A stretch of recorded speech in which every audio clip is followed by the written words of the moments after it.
This is part 3. Okay. So as I left off on the color wheel or the paper bag test has been something that black people have been doing. I want to say this started in the 70s. It may have started sooner, but from my first experience of the brown bag or the color wheel test was way back when I was in like middle school to see how black you are. All right? Just let that soak in for a minute. You got a bunch of black kids with a fucking brown paper bag trying to see whose skin is darker than the brown paper bag. Just look at this shit. You got all these kids. They're all black. They're all sitting around a fucking brown paper bag, and we're putting it on our skin.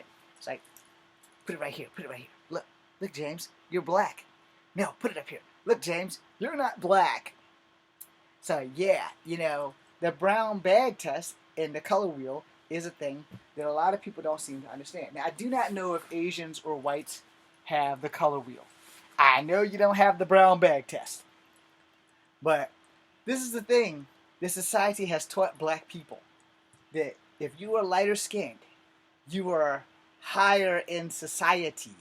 You are closer to white, so you should be treated like a second class white man versus a first class black man. But in society, that sounds so much better than it did when it came out my mouth. Because it's like, oh, you're not really one of them. You're closer related to one of us. So we're going to treat you with a higher temperament. Here's a word. Bullshit! Okay, so let me explain my experiences of being of lighter skin. Alright? If you have not been with my channel that long, you're going to enjoy this ride for this third video. Okay, so being mixed, it is no easier for me being mixed than it is for somebody who's not. Alright?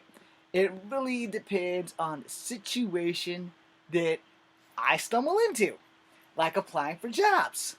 So, as a younger man, when I applied for jobs and I checked the box black, I have never put Pacific Islander, I have never put Hawaiian, I have never put Native American, I have never put other, I have never put white. I've always checked the black on my application. And I get the strangest looks, and they're like, are you sure you're black? And I was like, yes, my birth certificate says black, so I'm going to put black. Because in Virginia, if you lie on your application, like if you're a felon and don't put it on there, or if you've been in the military and don't put it on there, you could fucking be fired. Who knew? Well, I found out that if I don't put my military affiliation on the application, that I could be arrested for fraud because I was in the military. See, there's a catch-22 to everything, and so now when I apply for jobs, I have to put that I was in the military in there, because when they run my name through the system and they find out that I was in the military, they can refuse to give me the job because I lied on my application. So I didn't get to serve the way I wanted to serve, but that does not change the fact that I was in the military. So every time I fill out an application, guess what? My black ass has to put on there, I was in the Army National Guard. Okay? Now back to the paper bag test. So we're all sitting around at school when we're doing this paper bag test. I don't know what asshole came up with the paper bag test, but when you put it on this side of my arm, I'm black. When you put it on this side of my arm, I'm not black, because I'm exceptionally light.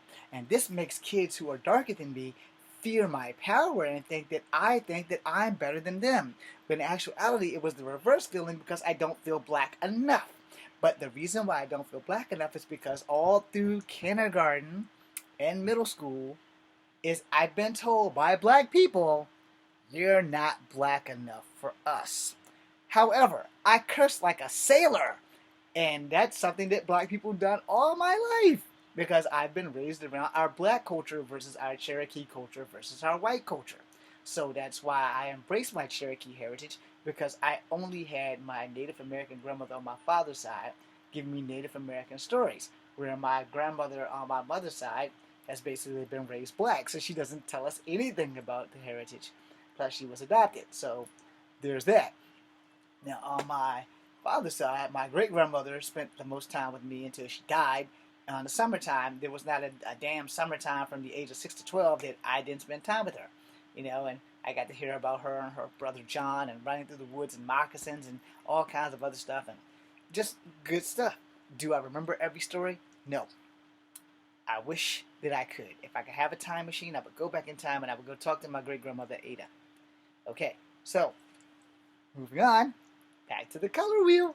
Now, you have levels of skin tone and darkness, and society has made it through media, through books, through TV, that the darker your skin is, you are automatically the fucking bad guy. All right?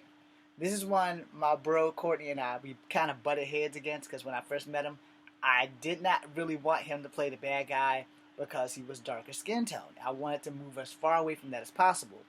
However, I love you, Courtney. So he says, no, I'm going to play the bad guy. And there was a lot of racial stuff said in the stuff that was stolen, in the Guardians of the Earth that was stolen. And it wasn't said by Courtney. And Courtney had to make me calm down because my boy Jay Diz and his boy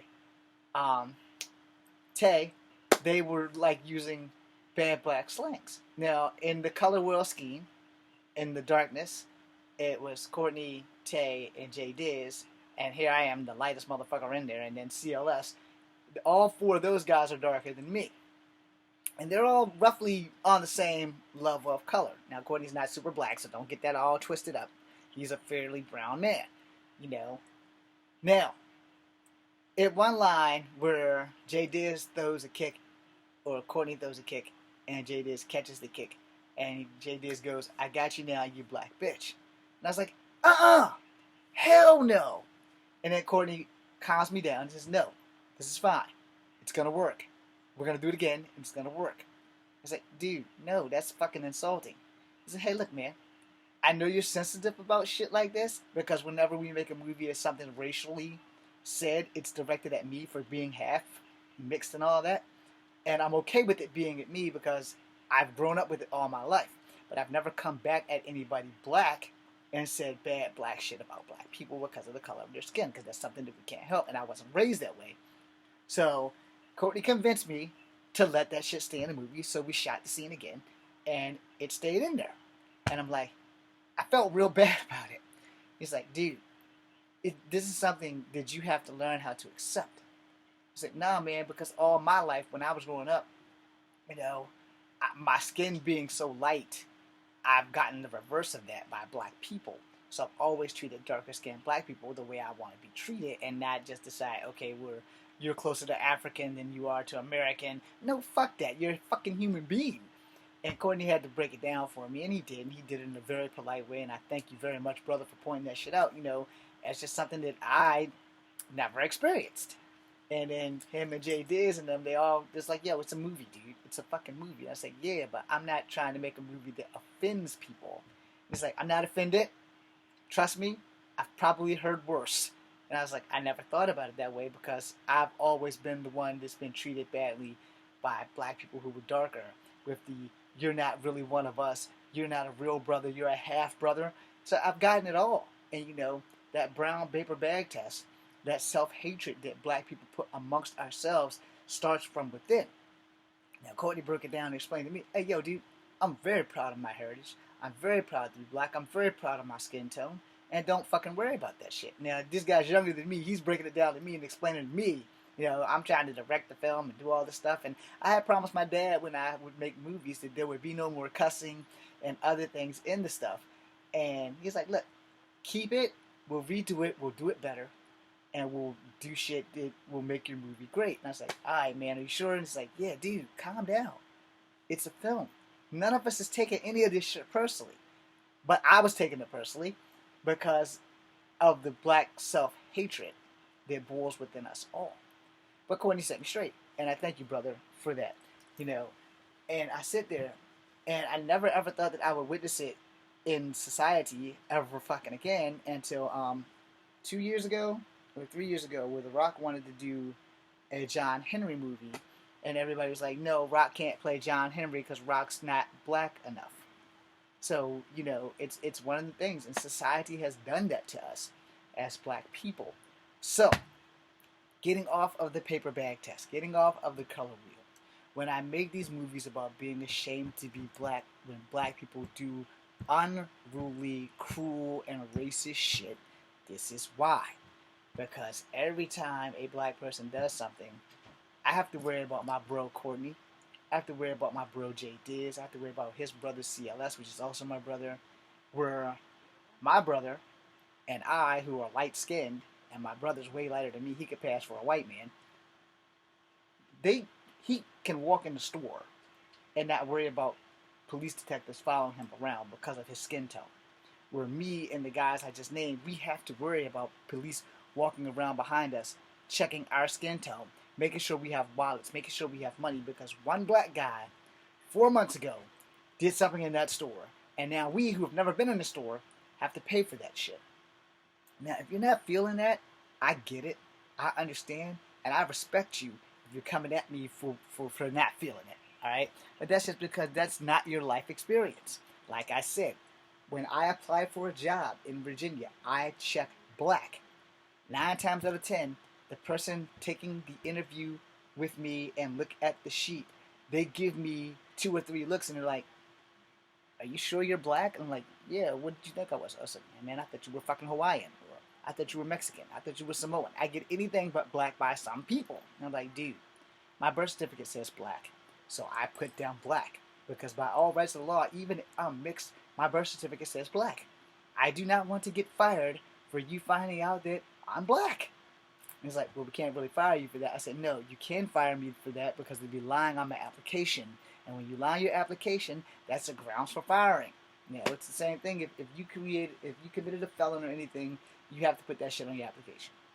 If it's like a misdemeanor, you probably don't, but there's an option there to have you been to court for such and such and this and that. If so, check yes and check why. You know, they want all that shit there. And granted, it will decide if you're going to get the job or if you're not going to get the job. But the point being made, I would much rather hire somebody who's honest and has made a few mistakes than someone who's going to lie to my face. Now, as I come to the end of this video, I wanted to tell you guys this. When we have self-hatred towards each other, it is always going to be there, and judgment is always going to happen. Now, as I said before, there are just as many racist Asians as there are racist blacks as there are racist whites.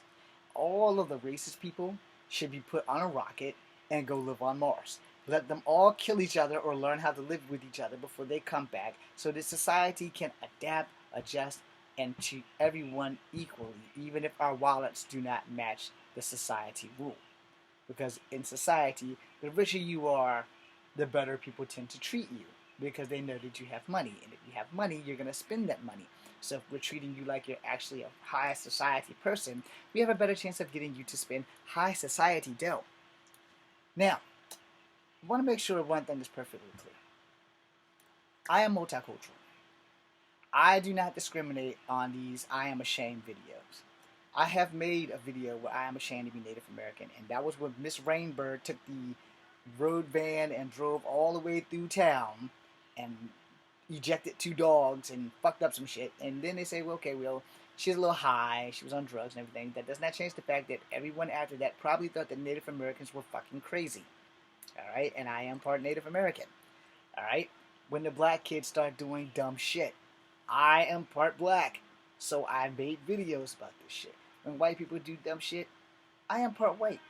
But there's not a lot I can really do because I'm never going to be white. Ever. So I don't really make too many I am ashamed to be white videos. I'll drop it in, but, you know, to be honest, look at me. You can't even see any white in me at all. So that being said, you'll get more I am ashamed to be black because of this. I am ashamed to be Native American because of this. And you're going to have to deal with that. And if you don't like that, that's fine. It's the same thing with these drop truth videos. I give you guys 99.9 on YouTube because it has to be done. Thanks for watching. It's Kung Fu Habit number 2. BCMU.